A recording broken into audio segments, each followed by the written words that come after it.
In the early hours of December 26, 1996, a 6-year-old girl was reported missing from her family home in Boulder, Colorado. By the end of that day, JonBenet Ramsey would be found dead in the basement. The case quickly became one of the most scrutinized child homicides in American history. Over the decades, countless theories have emerged. Some focus on the family, some focus on an intruder, others spiral outward into something far darker. One of the most extreme claims circulating online is that JonBenet was somehow connected to a secret government mind control program known as MK-Ultra, and that this led to her death and a coordinated cover-up. Tonight, I'm going to examine where that theory comes from, what MK-Ultra actually was, and whether there is any credible evidence tying it to this case.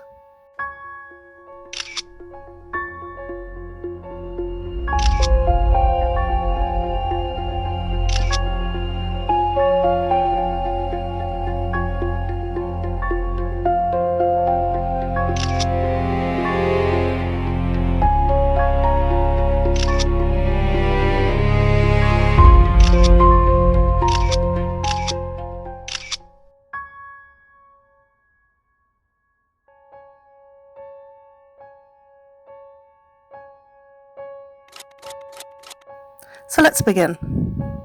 What was MK-Ultra? MK-Ultra was a real CIA program conducted during the Cold War. Beginning in the 1950s, the Central Intelligence Agency funded experiments exploring mind control, interrogation techniques, and the effects of psychoactive drugs like LSD. Many of these experiments were unethical. Some were conducted without the subject's knowledge. Records were destroyed in the 1970s, fueling decades of suspicion and speculation.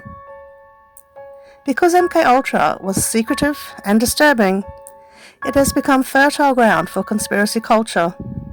In online communities, it is often invoked to explain unexplained behavior, celebrity breakdowns, and high-profile crimes. But documented MK-Ultra activity primarily occurred between the 1950s and early 1970s.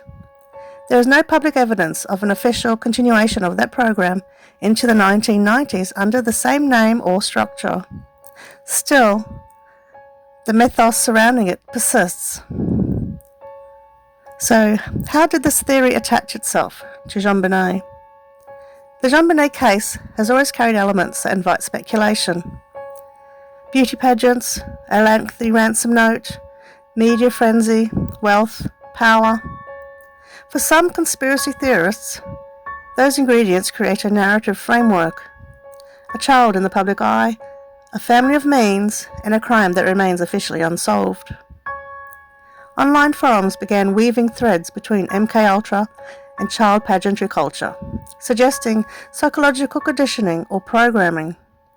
From there, more extreme claims emerged. That JonBenet was part of a secret experiment, that something went wrong, and that her death was staged to conceal it. These claims often go further, alleging that her parents, Patsy Ramsey and John Ramsey, were involved in a coordinated cover-up. But allegations are not evidence, and that distinction matters. So what does the evidence say? Well, there is no verified documentation, witness testimony, or credible investigative finding linking JonBenet Ramsey to any government program.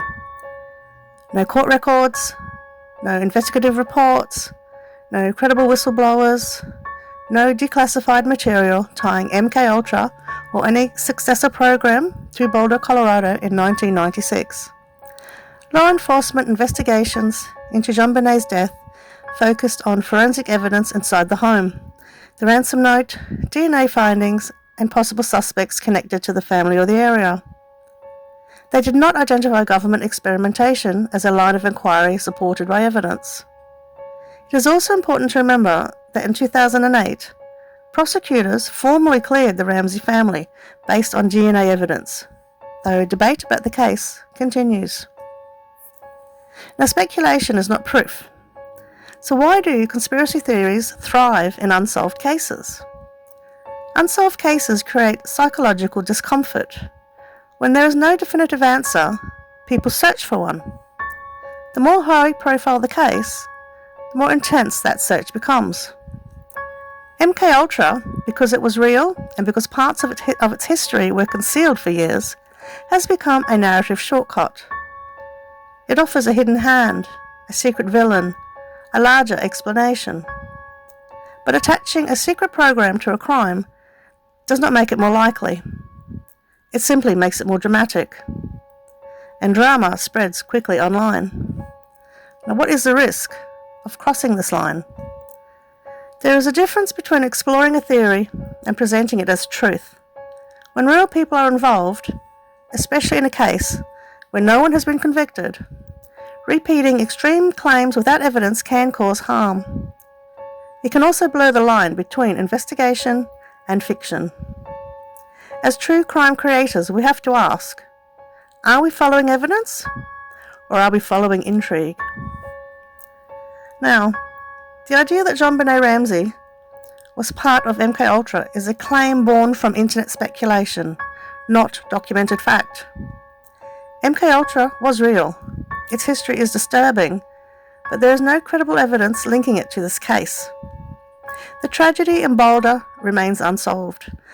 That absence of closure leaves space for theories to grow. But responsible inquiry means separating what is documented from what is imagined. The mystery of JonBenet's death is haunting enough without adding shadows that have no factual foundation.